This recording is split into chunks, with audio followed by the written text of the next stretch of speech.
privilegiados, honrados, felices por poder ser obedientes a nuestra asignación dada por Dios de edificar familias, de edificar su cuerpo. Y quizás somos los que de más lejos vinimos, pero sé que hay algunos que han hecho varios kilómetros, algunos han pasado el río, es toda una odisea pasar el río y venir de otra provincia, aunque está acá nomás. Pero sabemos que hay algunos que han venido, no sé, de Zapala, de algunos lugares un poco más lejos. Así que quiero honrarles por su esfuerzo, por su dedicación. Y les voy a pedir que me regalen unos minutos en esta mañana. Sé que ya tengo fama de no hablar poco, corto, pero voy a tratar de reducir a causa del tiempo, la hora que ha avanzado. Pero qué hermosa mañana, llena de propósito, llena de sentido. Y esto es lo que Dios quiere que hagamos y que vivamos cada día de nuestra vida. Una vida con propósito, una vida con sentido, una vida con entendimiento en el espíritu de qué es lo que estamos haciendo, sabiendo que cada paso que damos, cada decisión que tomamos, no es en vano, no es vivir por vivir y pasar el tiempo, sino que estamos haciendo algo que impacta a nuestra generación, que impacta a las próximas generaciones. Y me da mucho placer y mucha alegría estar en esta mañana y ver la vida de nuestra hermana, la doctora que ha tenido que enfrentar con su vida, cargos, acusaciones, y a muchos les va a pasar y nos va a pasar esto. Estaremos en problemas, nos meteremos en problemas con nuestros colegios de psicólogos, de médicos, podrá estar en riesgo nuestra matrícula, podrán hacer lo que se les dé la gana con nosotros, pero no vamos a dejar de creer y de vivir lo que sabemos que es el diseño de Dios, y si hace falta dar la vida, la daremos, a causa de Cristo. Amén. Y sobre todo lo que vamos a hacer, y esta mañana es muestra de eso, es comprometernos con los diseños de Dios y comprometernos a mostrar con nuestra vida cada día que Dios no se equivocó al diseñar el matrimonio y la familia, y que Dios no se equivocó cuando nos puso en esto tan hermoso que es el matrimonio y la familia. Amén. Por eso en esta mañana quisiera terminar esta participación que me toca en este fin de semana con este tema que se llama Todo se reduce a la familia. Y quisiera que podamos juntos hacer como una especie de conclusión. Lo que hemos estado haciendo es como una construcción desde el viernes a la noche, así que si usted no pudo estar, le animo a que pueda ver las grabaciones o que pueda pedirle las notas a alguien o que puedan juntarse a hablar acerca de lo que se estuvo hablando este fin de semana, cosa de poder seguir enriqueciéndonos y poder seguir procesando la palabra que Dios ha traído para nosotros en este tiempo. Y poder concluir en esta mañana con este tema, todo se reduce a la familia. Como ya hemos visto, la familia es el lugar donde todo comienza, ¿sí? No sé si los de medio me pueden ayudar, ahí está. La familia es el lugar donde todo comienza. De hecho, la Constitución argentina reconoce a la familia como la microcélula de la sociedad. Y el matrimonio sería la microcélula de la familia. Entonces todo empieza en un matrimonio, sigue por una familia y desde la familia se constituye, es el lugar donde se forma la materia prima para toda la vida social. ¿Sí?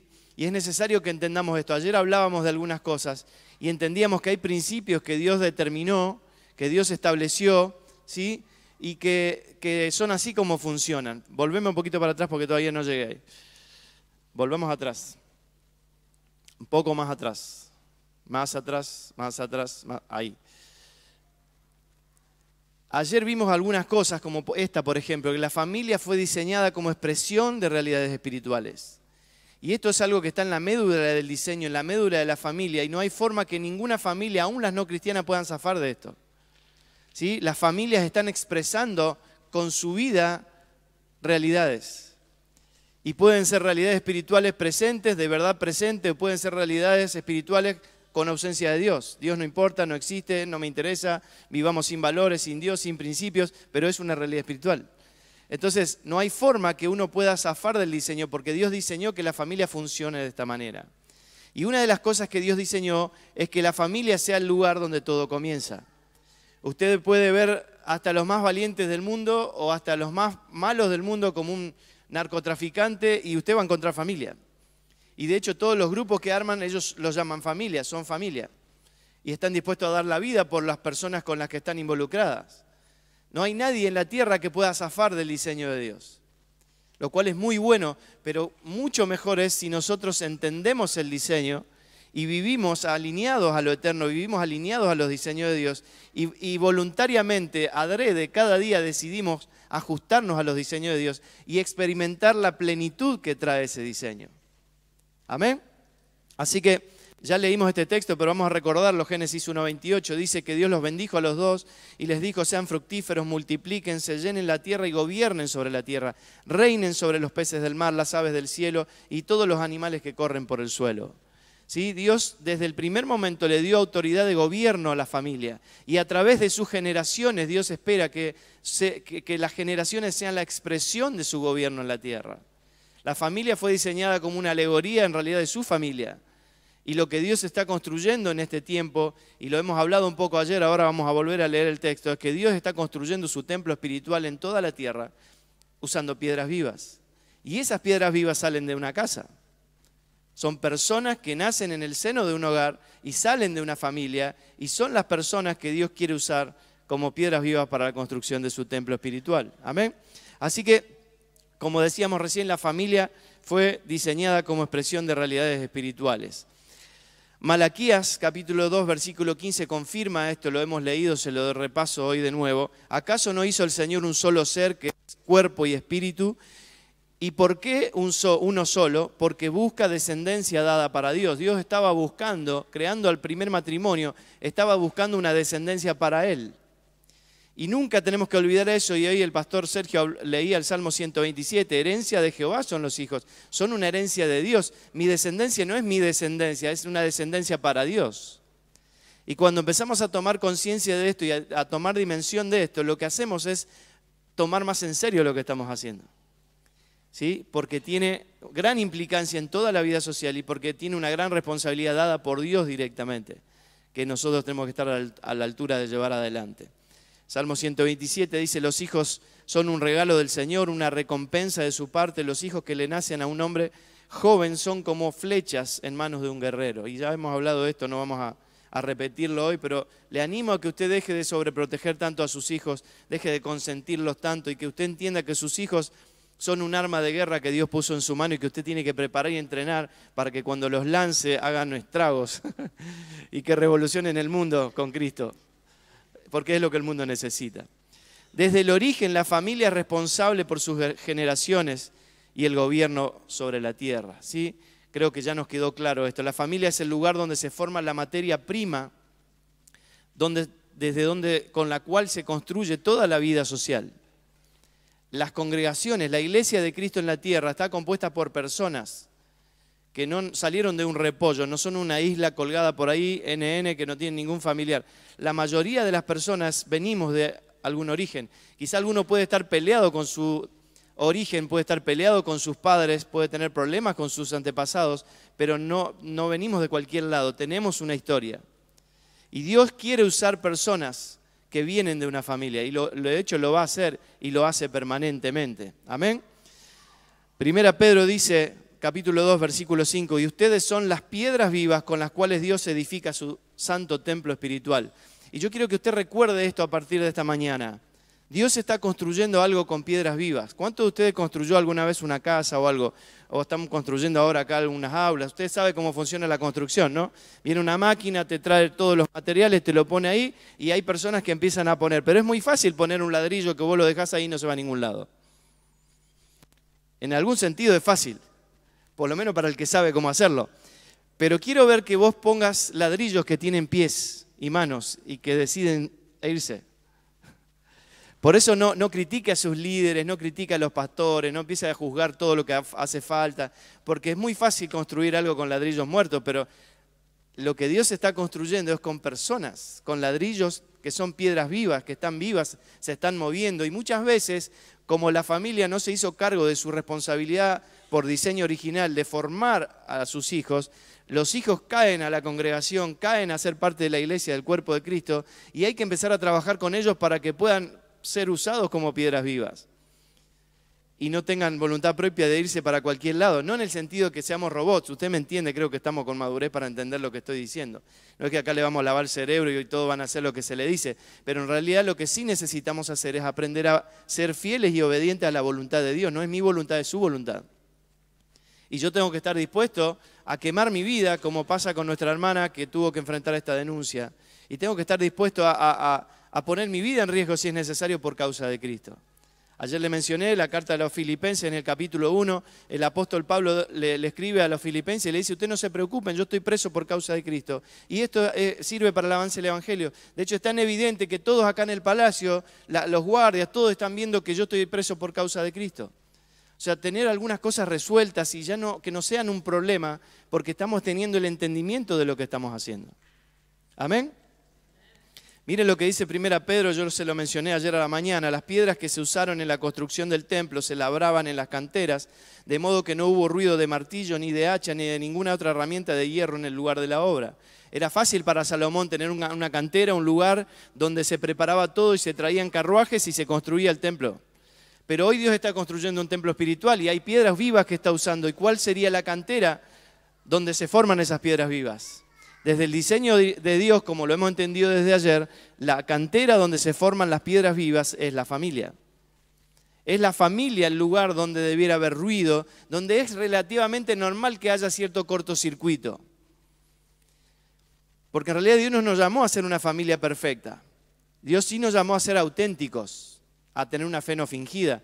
Nosotros más de una ocasión, usted puede acercarse a preguntarle a nuestros hijos, en más de una ocasión tenemos que sentarnos y decirle, chicos, ténganos paciencia, Dios sigue trabajando con nosotros, tenemos que morir cada día para que Cristo siga creciendo en nosotros. No somos perfectos, pero somos lo suficientemente humildes para reconocer que no somos perfectos y que estamos en un proceso de perfeccionamiento, porque ya tenemos al perfecto en nosotros.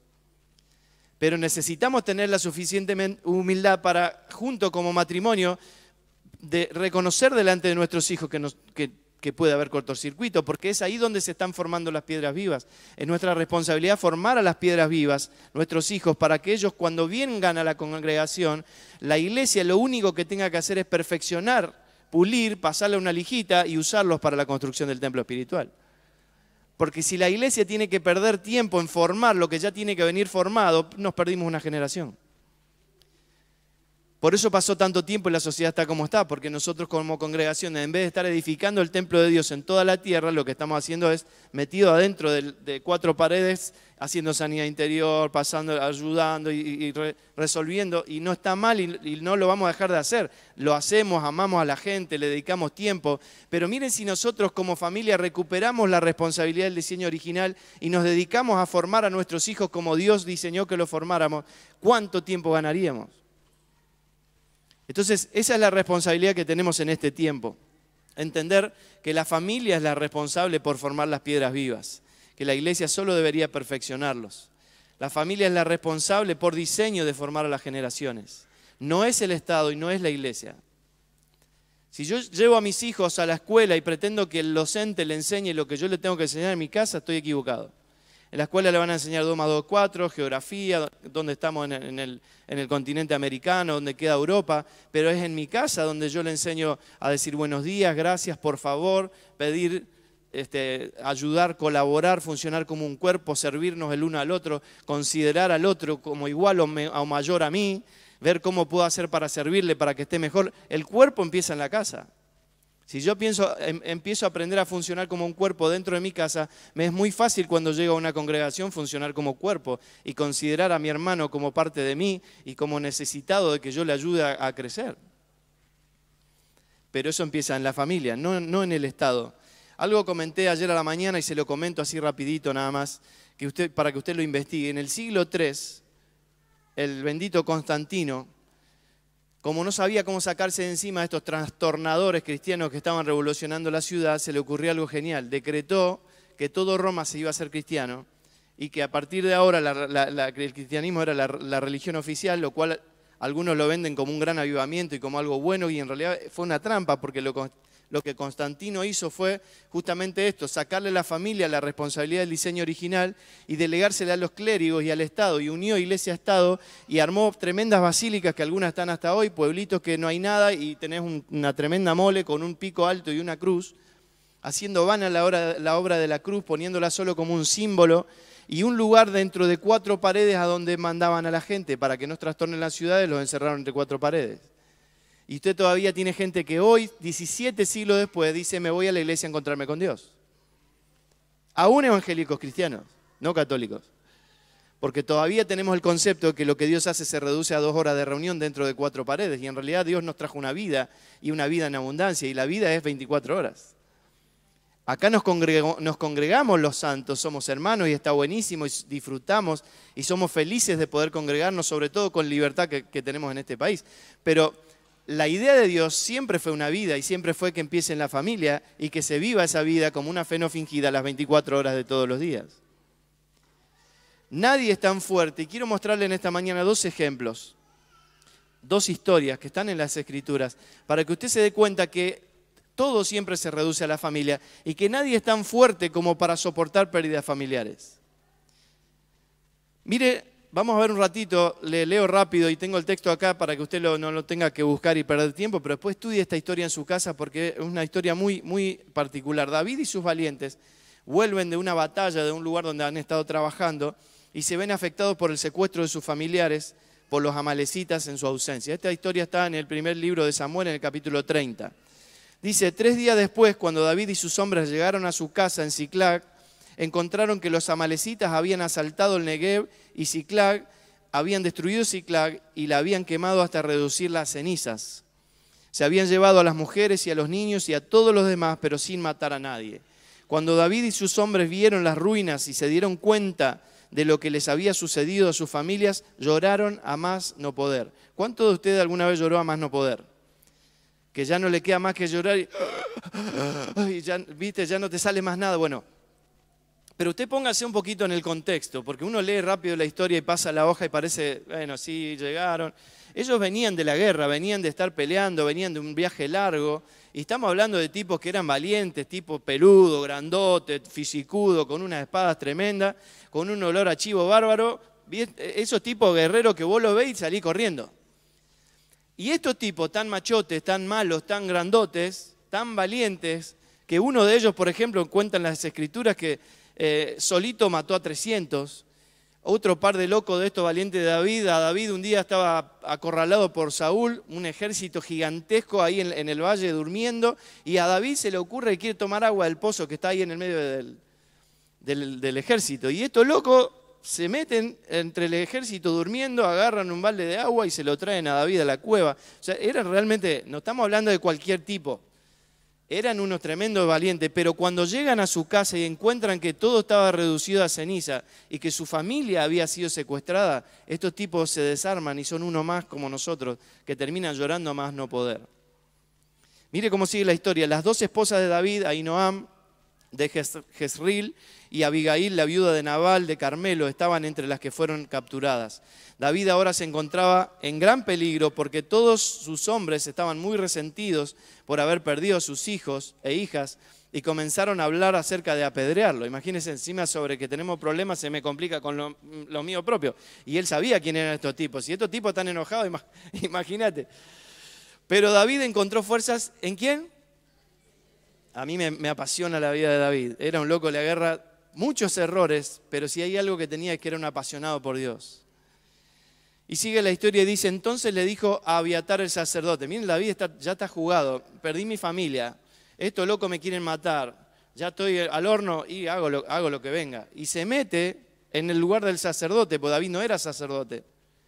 Y le dice, tráeme el efod. Así que Abiatar se lo trajo y David le preguntó al Señor, David ocupa el lugar del sacerdote. Otro tema, no es para tomarlo como regla, pero mira a lo que está dispuesto David por causa de su familia.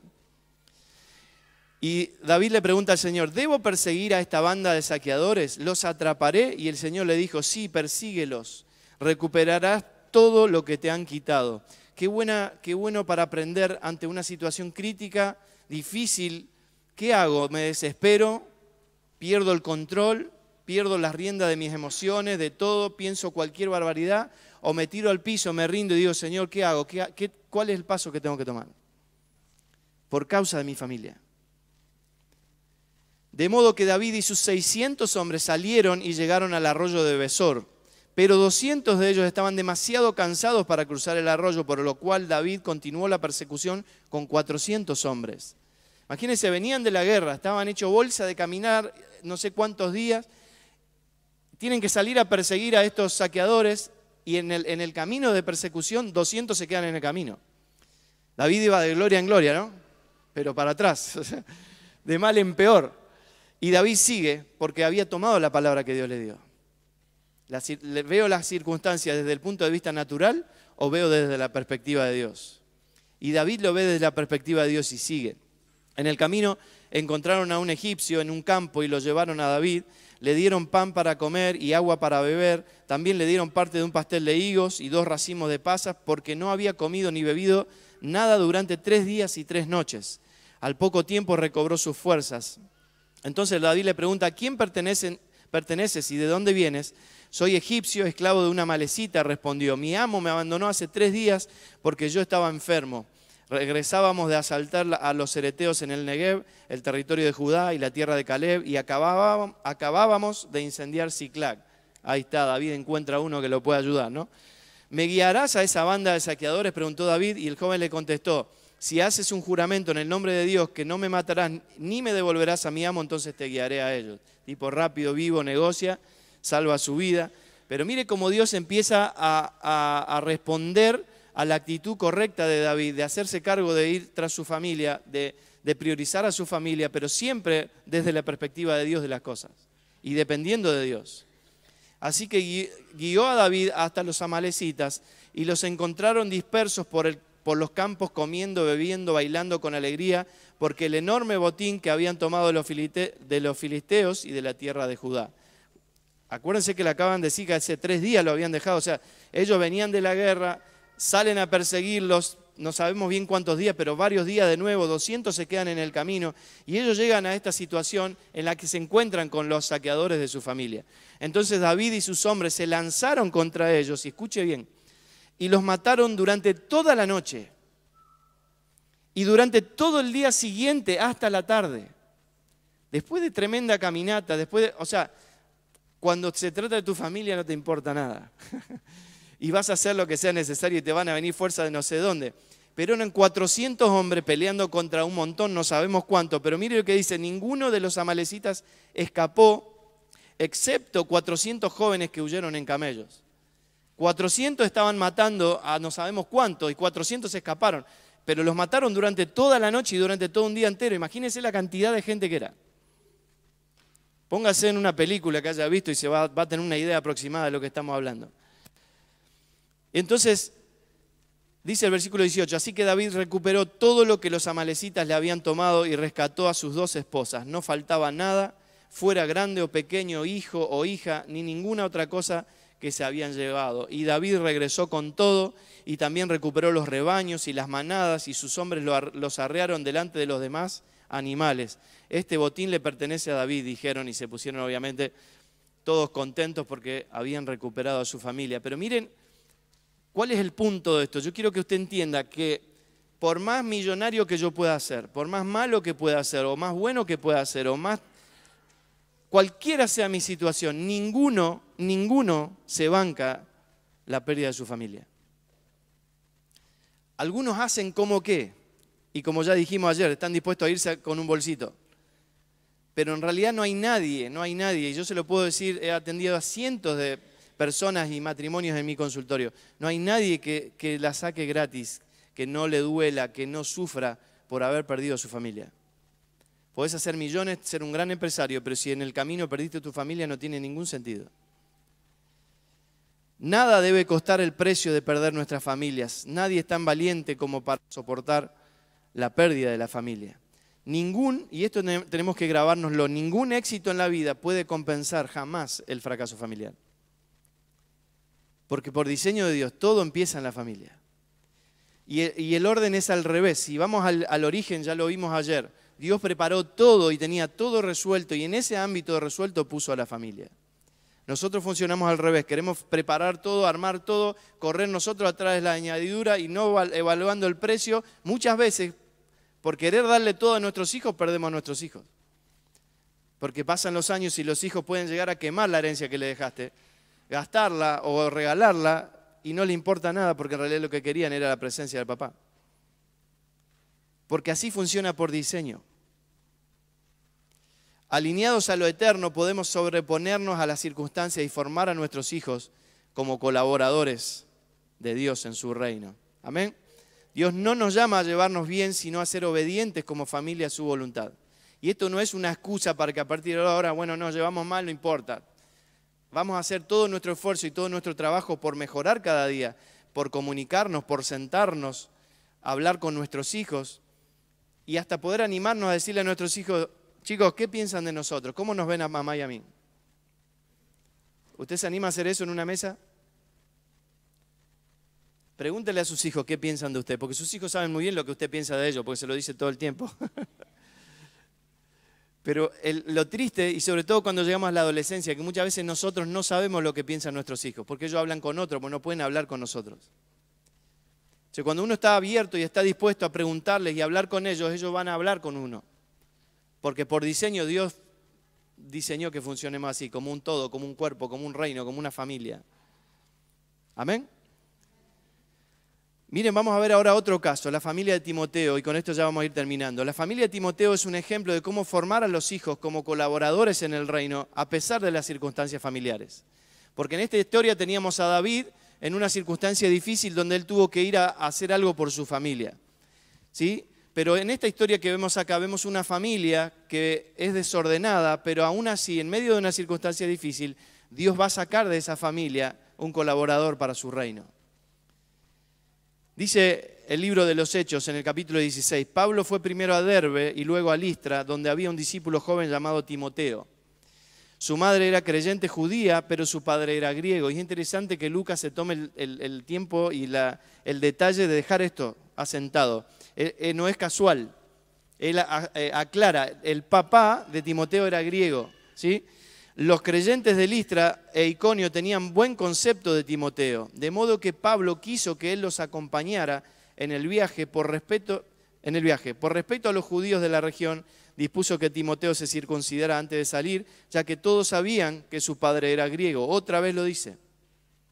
Y deja el detalle que no había sido circuncidado. O sea, tenemos una familia donde la mamá es creyente, pero el papá no. Una familia donde la mamá se dedicaba a las cosas del Señor, pero el papá no. Y el papá no había dedicado su tiempo y su vida a enseñarle a Timoteo acerca de las cuestiones espirituales. Pero esto no impidió que Timoteo se transformara en un líder tan reconocido localmente que la gente hablaba muy bien de él. Y se ve que era tal su testimonio que cuando Pablo llega se queda impactado por la vida de Timoteo y Pablo quiere llevárselo con él. Pablo era un apóstol que estaba haciendo su apostolado, trabajando, edificando las iglesias de todo el mundo conocido, y decide que Timoteo salga de lo local para acompañarlo a lo global. Pero estamos hablando de un Timoteo que salió de una casa desordenada. Mire cómo sigue la historia. Luego fueron de ciudad en ciudad enseñando a los creyentes a que siguieran las decisiones tomadas por los apóstoles y los ancianos de Jerusalén. Así que las iglesias se fortalecían en su fe y el número de los creyentes crecía cada día. ¿Cómo puede ser que en medio de una familia desordenada crezca un niño que desde muy chiquito era un apasionado por las Escrituras? Y alguien lo mencionó ayer, no me acuerdo si el pastor Sergio lo mencionaba, cómo Pablo le reconoce que desde niño amás las Escrituras, le dice a Timoteo, siendo que vivía en una casa desordenada. Y es el mismo Pablo el que después nos va a dar la pista para reconocer cuál fue la clave para que Timoteo se desarrolle así. Segunda Timoteo 1:5 dice, me acuerdo de tu fe sincera, pues tú tienes la misma fe de la que primero estuvieron llenas tu abuela Loida, tu madre Eunice, y sé que esa fe sigue firme en ti. En otra versión dice la fe no fingida. Y ahí está la clave. Y esa es la vida que Dios nos está llamando a tener. Una fe no fingida, porque si hace falta aclarar que es una fe no fingida, quiere decir que se puede fingir la fe. Es muy fácil venir acá 2 horas o 3 a hacerse el creyente y levantar las manos y cantar y sernos el buenito y tener más o menos sujeto a nuestros hijos para que no hagan ningún lío y disimular.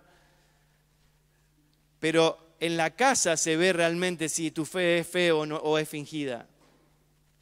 Por eso yo siempre lo digo, no me pongo como ejemplo ni nada por el estilo, lo digo en el sentido correcto. Yo sería un tremendo caradura si estoy en esta mañana hablando acá y tengo a mis 2 hijos, mi esposa sentada acá delante mío. ¿Lo puedo hacer? Sí, lo puedo hacer, puedo fingir. Pero cuando lleguemos a casa mañana ¿Cuál va a ser la realidad? Seré un fraude. Y yo no quiero eso. Entonces, si Dios va a poder sacar un colaborador de mi casa, es porque a pesar de las circunstancias adversas, como una situación como esta, de una familia desordenada, Dios puede en esa casa levantar una generación o dos generaciones, como una abuela y una mamá, que vivan su fe no fingida, que vivan su fe cotidianamente y que eso sea un impacto para sus hijos. Yo imagino que ellos habrán visto en Timoteo un apasionado por las cosas de Dios, un apasionado por estudiar, y desde muy chiquito lo empezaron a favorecer. ¿Por qué? Porque vieron su asignación, vieron lo que le llamaba la atención, vieron lo que a él le interesaba y empezaron a dedicarle el tiempo, empezaron a dedicarle los recursos para que él se transformara en un colaborador. Y en primer medida, no llegué todavía ahí. Bueno, sí, está bien, déjalo ahí. Buenísimo, los muchachos de media me van apurando. ¿Sí? Ellos le favorecieron todos los recursos para que Timoteo pudiera llegar a ser un colaborador en el ámbito local y la gente hablaba bien de su trabajo. Y esa fe no fingida y ese esfuerzo de 3 generaciones, miren, quizá la abuela no fue líder o no tuvo trascendencia, solo sabemos su nombre. La madre no tuvo gran trascendencia, solo sabemos su nombre. Pero Timoteo se transformó en un colaborador conocido en el ámbito local, que le permitió ser conocido en el ámbito global, y pasaron 2000 años y hoy todavía seguimos hablando de Timoteo. ¿Ve el impacto en las generaciones? Vaya si hay impacto en las generaciones. Pasaron 20 generaciones y seguimos hablando de Timoteo. O más generaciones. ¿Por qué? ¿Qué es la fe no fingida? Hechos 17:28 el apóstol Pablo dice, pues en Él vivimos, nos movemos y somos. Una persona que vive una fe no fingida sabe que vive en Cristo. Esa famosa parábola de Jesús de la casa sobre la arena o sobre la roca. Mi casa tiene que estar fundada sobre la roca es Cristo. Él es el fundamento seguro sobre el cual vamos sobreedificando. El que sobreedifica sobre otro fundamento se le va a caer, pero el que edifica sobre Cristo no se va a caer. Y yo no puedo tener un fundamento 2 horas acá y después salir y tener otro fundamento. El fundamento siempre es el fundamento. Si el fundamento de mi vida es Cristo, lo voy a tener las 24 horas de todos los días. Por eso lo hablamos ayer hasta el hartazgo y lo seguimos diciendo. No hay más, estando en Cristo, separación entre cristiano y secular. Todo lo que haces, toda tu vida es espiritual, toda tu vida es ministerial. Todo lo que haces sirve al Señor. Empezando por tu casa.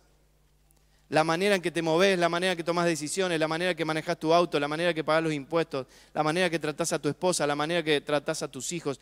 Todo es ministerial y todo es fe no fingida, que termina teniendo un impacto en los hijos, y los hijos quieren ser la flecha que va donde el guerrero no llega, quieren seguir lo que los padres han hecho. Por eso me alegra mucho estar esta mañana y ver a los pastores, ver a sus hijos como líderes, como pastores, y vemos acá 2, 3 generaciones, los nietos. Eso es fe no fingida. Y eso los honro, eso es lo que Dios está llamándonos a hacer. No digo que todos vamos a ser pastores, me entiende el punto, pero sí que todos vamos a vivir una fe de manera que va a tener un impacto en nuestros hijos, y el temor a que nuestros hijos se alejen y se pierdan por la vida se nos va, porque los hijos no se van a ir a otro lado, porque no hay nada en otro lado. ¿A dónde van a ir? Si fuera de Cristo no hay nada. Entonces, miren, cuando vemos a Timoteo, vemos que la madre y la abuela pudieron ver las habilidades naturales y los intereses, que es lo que nosotros tenemos que hacer con nuestros hijos. Poder ver que el propósito tiene que ver con las habilidades naturales. El propósito de Timoteo era ser colaborador apostólico de Pablo. Pero lo vieron la madre y lo vieron la abuela y lo formaron para eso. Entonces nosotros estamos llamados a ver en nuestros hijos cuáles son sus intereses, cuáles son sus habilidades naturales, y formarlos a ellos para que ellos en eso puedan ser colaboradores de Dios en el propósito eterno. Podemos entender el propósito cuando descubrimos que lo que nos duele o lo que nos indigna es lo que fuimos llamados a resolver en esta vida. ¿Sí? Cuando algo te molesta, probablemente Dios te está inquietando con eso. Porque todo en la vida funciona como una solución a un problema. Usted tiene un problema de gasolina, ¿a dónde va? A una estación de servicio. Usted tiene un problema de medicina, ¿a dónde va? A un médico, a una clínica. Usted tiene un problema de un fármaco y va a una farmacia. tiene un problema con su auto y va a un mecánico. O sea, todo en la vida está organizado como una solución a un problema. Entonces yo puedo ver en mis hijos lo que a ellos les interesa y puedo enseñarles a ser buenos solucionadores de esos problemas. Ellos van a empezar a encontrar su propósito y asignación. Y Dios va a usar eso y los va a llevar a ser colaboradores en su reino en esa área donde a ellos les interesa. ¿Amén? Existimos porque nuestra generación necesita algo que podemos ofrecer. Y esto es algo que tenemos que recordarlo siempre y necesitamos marcárselo a nuestros hijos. Basta de baja autoestima, basta de pensar que somos el último orejón del tarro. En Dios no hay casualidades. Todos somos herramienta para Dios. Y Dios puso algo en tu vida que esta generación necesita. En el lugar que andes, aunque parezca que pasás desapercibido, cuando estamos en Cristo no pasamos más desapercibidos. Porque la gente está viendo cómo reaccionamos, cómo hablamos, qué decimos, porque el testimonio es la fe no fingida, es la vida. ¿Cómo reaccionamos ante situaciones adversas? ¿Te chocan y bajás a pegarle al que te chocó o bajás a preguntarle cómo está si se lastimó? Ahí se ve a Cristo. Yo sé que si me bajo sin Cristo lo trompeo al que me chocó. Pero en esas situaciones, en situaciones laborales difíciles, chocándonos con gente conflictiva, es donde se va a notar si hay una fe fingida o no fingida. Si la fe es no fingida, se va a notar Cristo. Si Cristo está creciendo cada día en nuestra vida, se va a notar el carácter de Cristo, la paciencia de Cristo, el amor de Cristo. Y eso empieza en la casa. ¿Y nuestros hijos qué ven en nuestra casa? ¿Ven el carácter europeo que sale como un volcán? ¿O ven a Cristo? Veo que se ríen porque conocen gente que le pasa estas cosas, ¿no? Entonces, como ya dijimos, ¿no? ¿Qué hijos le dejamos a este mundo? Esa es la pregunta a hacernos, no cómo está el mundo. Porque el mundo está como está, porque el mundo vive sin los principios de Dios, sin Cristo. Aunque para Dios ya están reconciliados con Él en Cristo. Entonces nuestra función es salir a notificarles que ya están reconciliados con Dios y que puedan vivir la vida de Cristo. Y esa es la función de nuestros hijos. Los formamos a Cristo en ellos, son la flecha que vamos a enviar y que se agarren. Amén. Y le voy a animar a que se ponga de pie donde estábamos a terminar esta mañana. Y ahí puse una oración que quisiera que hagamos juntos en esta mañana. Y si usted tiene a su familia acá, a sus hijos, sería bueno que usted esté al lado de ellos. Si no, muévase un poquito, agárreles de las manos. Pero vamos a hacer esta oración. Proyectame la próxima placa. Para adelante, una más. Ahí. Mire lo que dice y vamos a repetirla juntos. El Cristo que portamos es mayor a cualquier obstáculo o crisis. ¿Amén? ¿Usted lo cree? Cristo vive en nosotros. ¿Amén? Léalo de nuevo. El Cristo que portamos es mayor a cualquier obstáculo o crisis. El Espíritu Santo que nos guía es superior a cualquier fuerza espiritual o terrenal. Acuérdese de esto cada mañana. Leámoslo de nuevo. El Espíritu Santo que nos guía es superior a cualquier fuerza espiritual o inteligencia terrenal. Pasame a la próxima. El Padre que nos cubre y respalda es dueño de todo lo que existe. Nunca olvide que usted es hijo del dueño del mundo.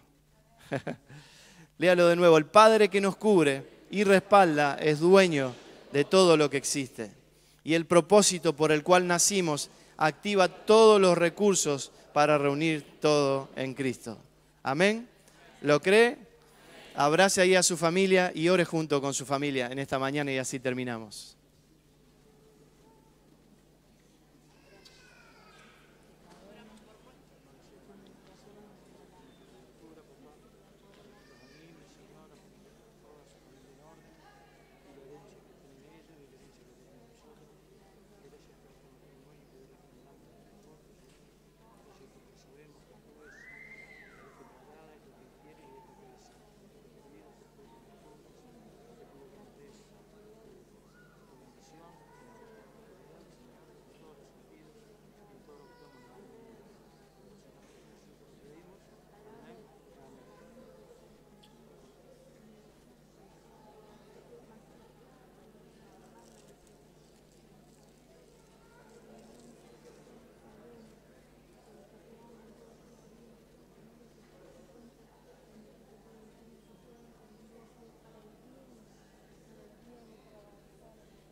Wow, cuánto que Dios nos ha dado.